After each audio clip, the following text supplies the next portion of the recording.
Hello, my name is Dudley Robinson, and it's a great pleasure to be asked to present this ICS state-of-the-art lecture asking the question, is it time to change the management of delivery to prevent pelvic floor dysfunction? For those of you who don't know me, I'm a consultant urogynecologist and I work here at King's College Hospital in South East London. And these are my relevant disclosures. I think all of us who are involved in human childbirth, either as pelvic floor specialists or obstetricians, will realise that there's an inherent problem. And this is reflected by the fact that a large object must pass through a constricted channel, with both the object and the channel emerging unscathed. So when we think about childbirth and delivery, obviously there's a risk of pelvic floor damage, and this may be mediated by muscle trauma, connective tissue damage, nerve injury, and vascular damage. But of course, because many of these changes are physiological, then the question is, what can we change? If we look at the modifiable risk factors, of course, we can consider analgesia and anaesthesia, the use of episiotomy and what type of episiotomy, the use of assisted delivery techniques such as hands-on or hands-off, and also the use of instruments such as the ventouses or maybe forceps, which may be used to facilitate delivery. In terms of looking at epidural analgesia, there's conflicting evidence on the association of epidural analgesia with severe perineal trauma during vaginal delivery. And whilst the older studies suggested there was a significant association, this is not supported by newer studies. Nevertheless, there is an increased risk of instrumental delivery, but no increase in the risk of cesarean section. So of course, an increased risk of instrumental delivery may increase the risk of perineal trauma. Epidural, however, is not an independent risk factor for ACEs, as proved in some of our recent work from our unit at King's. Episiotomy remains controversial, and I think there's good evidence, mainly from North America, that a midline episiotomy is an independent risk factor for obstetric anal sphincter injury. However, there's no difference in the instance of anal sphincter injury between mediolateral and lateral episiotomies. There is, however, a significant correlation between the increasing mediolateral episiotomy rates and decreasing anal sphincter injury, suggesting that episiotomy is perhaps protective. If we look at this in more detail, looking at the Finnish birth register, which was a large matched cohort study of around 300,000 vaginal singleton births between 2004 and 2011. And they analysed this study in two different ways. So when they first performed a cross-sectional analysis, you can see episiotomy offered a 12% reduced risk of anal sphincter injury in the first birth, but 132% increased risk in the second or further births. However, if we reanalyse that data using a matched pairs analysis, which of course gives us a better analysis, we see a 23% reduction in the incidence of anal sphincter injury using an episiotomy and a 61% increased incidence in a second birth or more, suggesting that what we really need to do when we look at these studies is interpret observational studies with caution, as it may not be reflective of the accurate results. If we go to Cochrane, we see a Cochrane review of 12 studies looking around 6,000 women, and overall, with a selective use of episiotomy, there was a 30% reduction in perineal trauma. However, there was no evidence for urinary incontinence, no evidence for urogenital prolapse, and no evidence of the effect on postpartum perineal pain, with some studies reporting an increase in pain and some studies reporting a decrease. What about how we deliver the baby using either a hands-on or a hands-off approach? And of course, this is very relevant in the UK at the moment because there's a current trend amongst UK midwives to use a hands-off approach. Ruben Troques and a group from Liverpool have reported on an association between an increased use of the hands-off approach and the decreased use of episiotomy with increased anal sphincter injury rates. Looking at a postal survey of around 1,000 midwives in the UK, 49% would prefer a hands-off technique, and this was generally the less experienced midwives who were also likely never to do an episiotomy apart from in terms of fetal distress. However, if we look at a randomised control trial looking at perineal protection in 70 nulliparous women, you can see there was no difference between the groups. However, this is contrary to what one would expect, as in a biochemical assessment, manual protection of the perineum tends to reduce tissue tension by up to 40% throughout the entire thickness of the perineum, suggesting that perhaps a hands-on approach is more protective. In terms of the Cochrane Review from 2017, this looked at 22 trials with around 15,000 randomised women, and as you can see, there is a reduction of third and fourth degree tears using a warm compress, a reduction of third and fourth degree tears with perineal massage, but no difference in terms of hands off versus hands poised. So I think there are modifiable factors around the time of delivery, either using instruments of choice or using episiotomies or selecting the type of analgesia, which may or may not make a difference. What about the risks of incontinence overall in terms of pregnancy and childbirth? If we look at the overall risk of urinary incontinence, we can see it increases with older women, those women who are overweight at baseline, and also in those women with a family history of urinary incontinence. In terms of anal incontinence, meaning both fecal incontinence and incontinence deflatus, we see an increase in terms of age and also related to weight gain during the course of the pregnancy. If we look at a systematic review of risk factors associated with urinary incontinence and pregnancy, you can see the main risk factors for urinary incontinence in a prima gravida patient are maternal age, an increased initial body mass index, pre-existent urinary incontinence, and also parity here represents a further risk factor. In terms of thinking of postpartum incontinence, again we have maternal age, parity as you would expect, maternal body mass index, and also the presence of urinary incontinence during pregnancy. If we look at the risk of urinary incontinence postpartum, you can see around a third of women will complain of urinary symptoms up to 3 months postpartum, and this tends to be twice as high following vaginal delivery as following cesarean section. There's evidence from Scandinavian work that cesarean section decreases the risk of postpartum urinary incontinence, but the protective effect tends to diminish over time and disappears, again as you would expect, following multiple deliveries. So the data for the rate of incontinence after elective and emergency cesarean section, however, are mixed, and further studies are really required to assess this more accurately. So the next question is, what can we modify about delivery, and is the mode of delivery important? If we analyse the data from the EPINCONT study, which was a large population-based Norwegian study which enrolled around 15,000 women, we can see an increased risk of incontinence in those women delivering both by caesarean section and also by vaginal delivery. And of course this is important because this infers that pregnancy itself may have an important effect on the pelvic floor as well as that exhibited by delivery. This, of course, is supported by the Swedish Birth Registry study, which again is a large population-based epidemiological study which compared 30,000 women delivered by caesarean section with around 60,000 age-matched vaginal deliveries, and these women were then followed up for around 27 years.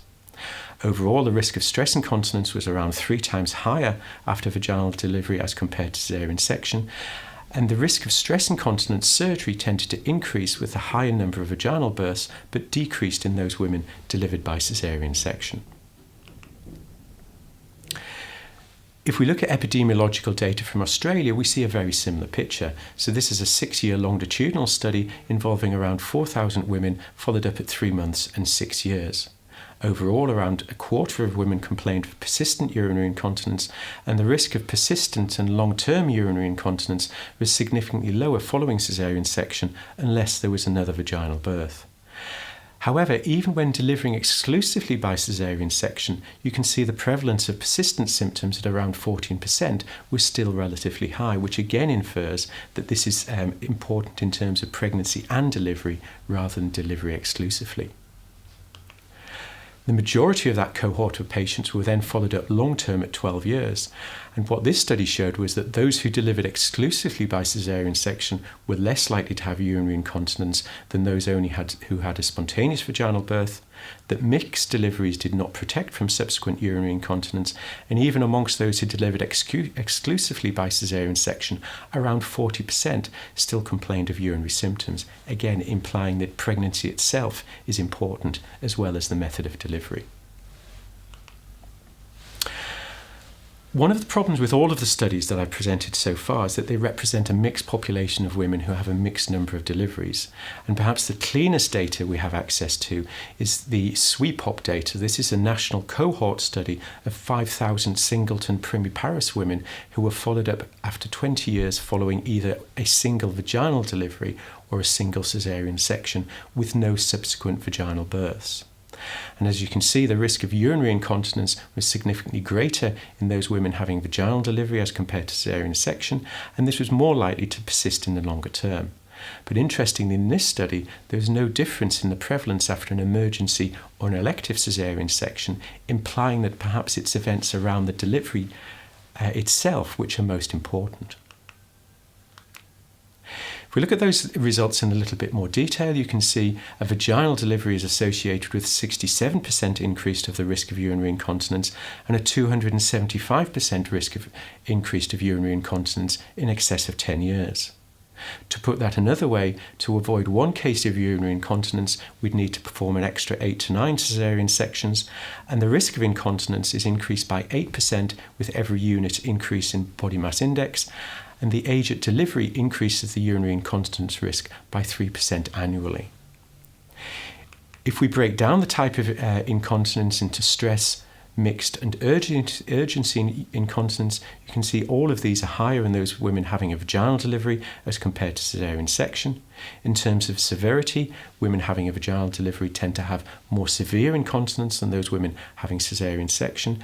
But it's interesting to note at the bottom of this table that relatively few of these women were actually bothered enough and troubled enough by their symptoms to consult a doctor regarding future treatment. So I think we have very good evidence to suggest that both pregnancy and delivery are increased with an increased risk of urinary incontinence. What about anal incontinence? And when I'm talking about anal incontinence, of course, I'm referring to both fecal incontinence and incontinence deflatus. If we look overall at up to 6 months following childbirth, around 40% of women will complain of symptoms of anal incontinence, and this is vaginal delivery is associated with an increased risk of anal incontinence as compared to caesarean section. Vaginal delivery without laceration or instrumental assistment did not create a higher risk of anal incontinence than caesarean section, and flatus incontinence has been reported in around 30% of women 9 months postpartum. As one may expect, of course, a 3rd or 4th degree anal sphincter injury, either strongly or moderately, is associated with postpartum fecal incontinence. If we go back to the large epidemiological study from Australia, which followed up around 4,000 women over a 12-year period, you can see the overall prevalence of anal incontinence was around 6%. Those who had 1 or more forceps deliveries were more likely to have anal incontinence as compared to those who only had a spontaneous vaginal birth. Those women who were obese were more likely to have anal incontinence. And interestingly, in this study, exclusive caesarean section conferred no benefit in terms of the risk of subsequent anal incontinence. Mixed deliveries by caesarean and instrumental deliveries did also not appear to protect from subsequent anal incontinence. So with regard to anal incontinence, what modifiable risks can we identify? Well, certainly being overweight, perhaps a longer second stage and pushing for over 2 hours, instrumental delivery, particularly with severe perineal lacerations, those women who smoke, and also those women who have a long-term history of constipation. And of course, these are all risk factors that are modifiable in terms of pregnancy and delivery. So far we've focused on urinary incontinence and anal incontinence. What about the risk of pregnancy and delivery in terms of urogenital prolapse? If we look at women in the 3rd trimester of pregnancy, you can see around a 1/3 of them complain of stage 2 pelvic organ prolapse, and this rises to around 50% in women at 3 to 6 months postpartum. Overall, when compared to caesarean section, a vaginal delivery increases the risk of prolapse by about 3 times, whilst an instrumental delivery increases the risk by about 5 times. And interestingly, women who've laboured less are less likely to recover from stage 2 prolapse in pregnancy within the 1st year. If we go to the Swedish birth registry study, which looked at around 33,000 women with a follow-up of 27 years, you can see the risk of prolapse surgery in those women having a vaginal delivery was around 2% and around 10 times less than that in those women having caesarean section. On the whole, vaginal deliveries were associated with an increased risk of pelvic organ prolapse surgery, whilst caesarean sections were associated with a decreased risk of further surgery. If we look at those results graphically, you can see a markedly increased risk of pelvic organ prolapse in those women following a vaginal delivery as compared to those women being delivered by cesarean section. So to put that another way, and if we look at the figures, you can see if we compare vaginal and von Tu's delivery to cesarean section, there's a 9-fold increase in the risk of pelvic organ prolapse surgery as compared to a 20-fold increase in those women delivered by forceps. So quite clear demarcation here between cesarean section and women having vaginal or instrumental deliveries. The risk of pelvic organ prolapse has also been assessed in the PROLONG study, which was a large epidemiological study based in the UK and New Zealand. So this looked at the prevalence and risk factors for prolapse 12 years after childbirth in around 4,000 women. When we look at the subjective results, we see that one or more forceps delivery increases prolapse symptoms, as does being overweight and as does obesity. And equally, being over the age of 25 at first delivery tended to be protective and tended to decrease prolapse symptoms. Of this large cohort of women, 762 were then called back and examined objectively. Around half of women had prolapse stage 2 and around a quarter had prolapse stage 3. Using a multivariate regression analysis, prolapse was associated with an increased risk with 2 or more children and being over the age of 30 at the time of first delivery. Conversely, a decreased risk of objective prolapse was noted by those women delivered with exclusive cesarean section and also those women having mixed deliveries either by cesarean section or normal vaginal delivery. And interestingly, in this study, as you can see, there was no difference in terms of BMI. If we go back to the SWEPOP study, and remember this is a study which is a large cohort study looking at women after one birth, either be it from a vaginal delivery or by a cesarean section, you can see the risk of pelvic organ prolapse doubles after spontaneous vaginal delivery as compared to cesarean section. And interestingly, pelvic organ prolapse risk increases 3% for every increase in unit maternal BMI and every increase in 100 grams of infant weight. For those women who are overweight and having larger babies have an increased risk of pelvic organ prolapse. And what SWEPOP shows us is that those women of short stature with large babies had a double prevalence of prolapse compared to short mothers with babies less than 4 kilos. And you can see a 24% incidence as compared to 13% in those women of normal stature with normal-sized babies. Women with prolapse had urinary incontinence and urinary incontinence lasting greater than 10 years more often than women without prolapse, and also episiotomy, von Tu's and vaginal lacerations were not associated with an increased risk of prolapse when compared to spontaneous vaginal delivery, which of course is different to what many of the other studies have shown.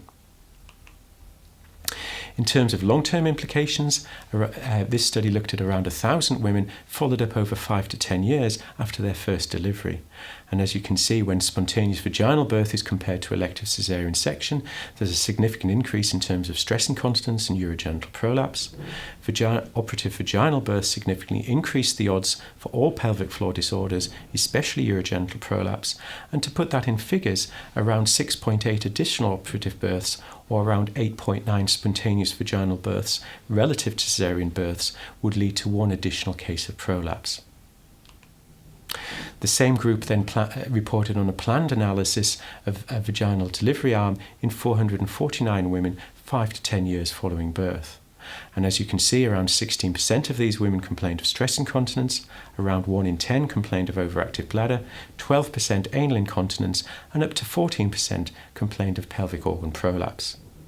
Overall, forceps delivery was associated with increased odds, especially in terms of overactive bladder and urogenital prolapse, although interestingly in this study, episiotomy was not associated with any of these, although as you could expect, perineal laceration was more likely to be associated with pelvic organ prolapse.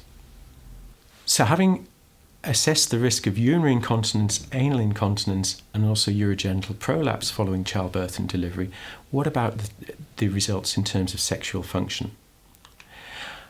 When we think about childbirth, of course, it's a time for a couple to come together, although often perhaps when there's 3 in a relationship following the birth of the baby, symptoms may change and many women may complain of sexual dysfunction, particularly early in the postpartum period. If we look at the short-term results in terms of sexual function, this is a prospective cohort study in around 900 pregnant women. And as you can see, those women who had an elective cesarean section resumed sex earlier as compared to those having an emergency cesarean section and those having a spontaneous vaginal delivery.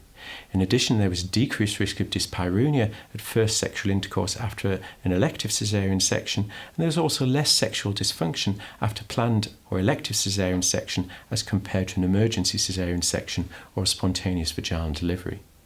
So certainly these data would suggest that elective cesarean section is protective in terms of sexual function.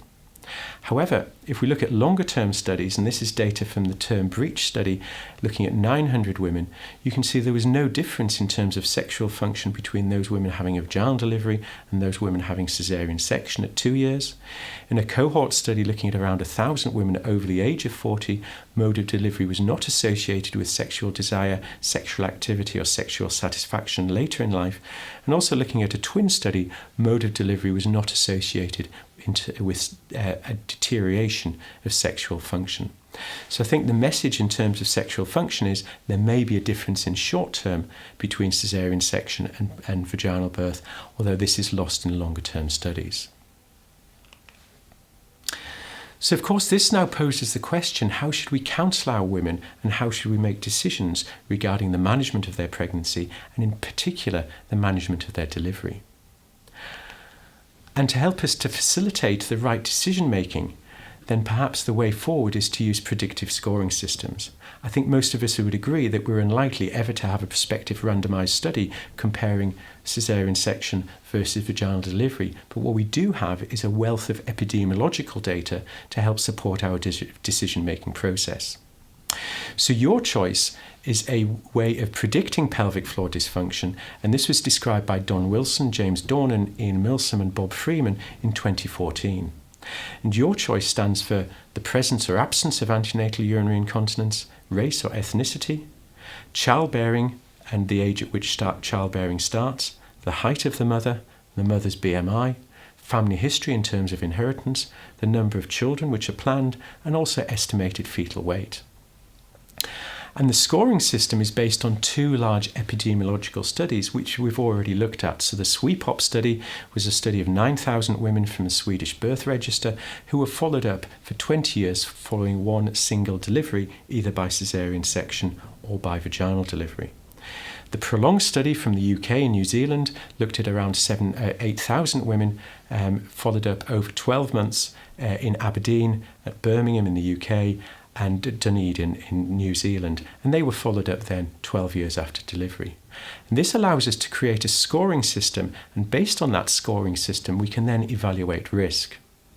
So here on the left-hand side of the slide you can see a 28-year-old primiparous woman with a family history of prolapse who was deemed to be low risk. You can see she's of normal height, she has a normal pre-pregnancy weight, and she has a normal sized baby. Conversely, on the right-hand side of the slide, we have the same woman, but this lady's at higher risk. She's of short stature, she is overweight, and she also has a much larger baby with an estimated fetal weight of around 4.5 kilos. And based on the risk scoring system, we can then see that these women are of different risk. So in our low risk women, you can see she has a 5% risk of urogenital prolapse, around a 20% risk of urinary incontinence, around a 7% risk of fecal incontinence, 1 in 4 chance of any form of pelvic floor dysfunction, and around a 5% chance of having 2 or more forms of pelvic floor dysfunction. Conversely, if we look at the women who's deemed to be of high risk, she has around a 16% chance of prolapse, almost a 50% chance of urinary incontinence, a 20% chance of fecal incontinence, a 50% chance of pelvic floor dysfunction, and a 1 in 4 chance of more than 2 forms of pelvic floor dysfunction. So perhaps by using a predictive pattern, we can start stratifying women into risk categories. So in terms of those women who have a low score, perhaps all they need is to provide reassurance to seeking a natural birth. It may be useful to inform women considering a non-clinically indicated elective caesarean section, and also pelvic floor contractility should be assessed postpartum and instruction given on long-term pelvic floor muscle training as a preventative strategy. For those women with a mid-range score, then perhaps they'd benefit from antenatal pelvic floor muscle training, and this may help with motivation to adhere to pelvic floor muscle training programs and also to consider other modifiable risk factors. For those women with a high score, they would of course benefit from referral to a physiotherapist in the antenatal period and the postpartum period. After counselling regarding their risk factors, they may choose delivery by caesarean section. They may also opt for an emergency caesarean section early in labour if there's failure to progress, and they also may choose to avoid the risks associated with a prolonged labour and instrumental delivery. And for those of you interested in looking at the scoring system, at the bottom of the slide, you can see the URL where it's freely available on the internet. However, I think it's important that we put caesarean section in context, and of course it's important to remember that caesarean section may be associated with its own risks. In terms of short-term risks, they may be associated with an increase in infection, venous thromboembolism, an interest of further interventions such as hysterectomy, anaesthetic risks, and then the morbidity and mortality associated with cardiac arrest and perhaps even maternal death. Longer-term risks, chronic pelvic pain, perhaps a reduction in fertility rates, the risk of ectopic pregnancies, and also placental problems such as subsequent placental abruption and placenta previa. There's also an increase in morbidly adherent placentas in those women who've had multiple caesarean sections and a significant increase in the risk of hysterectomy. And these risks are nicely appraised in this big observational cohort study of around 30,000 women from 1999 to 2002. And as you can see, there was a significant increase in complications with increasing number of caesarean sections in terms of to lower urinary tract injury, looking at bladder injuries, ureteric injuries and blood transfusions, and also importantly in the risk of placenta accreta and percretas, and also the risk of postpartum hysterectomy. So I think we need to think carefully before exposing our women to multiple caesarean sections. And of course we also now know that there may be risks to the newborn in terms of delivery by caesarean section. There may be short-term implications in terms of impaired lung function, reduced thermogenic response, altered metabolism and feeding, and also an altered immune phenotype. In terms of long-term implications, this may have an effect in terms of asthma, diabetes and allergy, in terms of body weight and body mass, in terms of liver metabolism and glucose regulation, again associated with diabetes, and also in terms of an altered stress response. So I think what we need to understand from these data is that caesarean section isn't necessarily the answer to problems with pelvic floor dysfunction. So should we be considering elective caesarean section in all women? And I think it's difficult to answer that question on the current evidence we have. I think some women, particularly those at high risk of an obstructed labour, such as women of short stature with a large baby, may be at an increased risk. Those women with severe incontinence before a first pregnancy, and also those women who've had a previous anal sphincter injury and anal incontinence. However, I think it's important to remember, until we have definitive evidence, individual management and individual cases, of course, is currently recommended. So overall, what can we conclude in terms of the effects of pregnancy and delivery and pelvic floor dysfunction? Pregnancy and delivery are known to put huge stress on the pelvic floor. Pregnancy itself may be the cause, although a traumatic labour and operative vaginal delivery are also associated with an increased risk of pelvic floor dysfunction.